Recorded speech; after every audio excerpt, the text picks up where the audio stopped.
సంవత్సరాల తరబడి ఎన్ని మందులు వాడినా మీ మోకాల నొప్పులు తగ్గట్లేదా? ప్రాణ పెయిన్ క్లినిక్ లో అత్యాధునిక చికిత్స.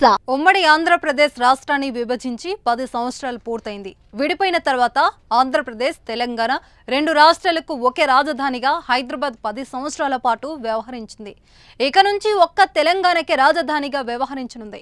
రాష్ట్రాన్ని విభజించిన సమయంలో ఎన్నో సమస్యలు ఉత్పన్నమయ్యాయి. వాటిలో కొన్నిటిని ఇరు రాష్ట్రాలు పరిష్కరించుకున్నాయి. కానీ మరికొన్నిటిపై మాత్రం సుప్రీంకోర్టులో కేసులు నడుస్తున్నాయి.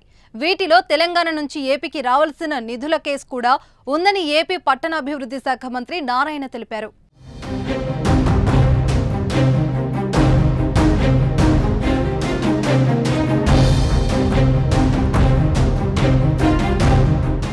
రాష్ట్ర గృహ నిర్మాణ సంస్థ లెక్కల ప్రకారం ఏపీకి 5,170 కోట్లు రావాల్సిందని, ఇరు రాష్ట్రాలకు చెందిన ఉమ్మడి ఆస్తులపై సుప్రీంకోర్టుతో పాటు హైకోర్టులో కూడా కేసులున్నాయని మంత్రి వెల్లడించారు.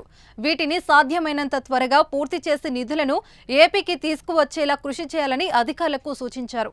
వేల కోట్ల రూపాయల విలువ చేసే ఆస్తులున్న సంస్థల విషయంలో కూడా ఏపీ, తెలంగాణ మధ్య ఇంకా వివాదం కొనసాగుతూనే ఉంది. ప్రధానంగా 9, 10 షెడ్యూళ్లలో ఉన్న సంస్థల విషయంలోని సమస్యలు మాత్రం పరిష్కారం అవడం లేదన్నారు.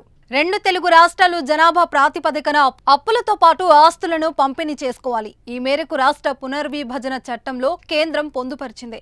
అయితే విభజన జరిగిన తర్వాత ఏ రాష్ట్రంలో ఉన్న ఆస్తులు ఆ రాష్ట్రానికే చెందాలంటూ తెలంగాణ ప్రభుత్వం కొత్త అంశాన్ని తెరపైకి తెచ్చింది.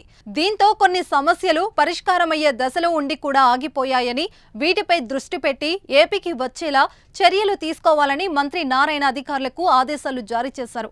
మరోవైపు కోర్టుల పరిధిలోకి వెళ్లే అవసరం లేకుండా చర్చించుకొని సమస్యలను పరిష్కరించుకుందామంటూ తెలంగాణ ప్రభుత్వం ఏపీ దృష్టికి తీసుకువచ్చింది. మరి దీనిపై త్వరలోనే స్పష్టత వచ్చే అవకాశం ఉంది.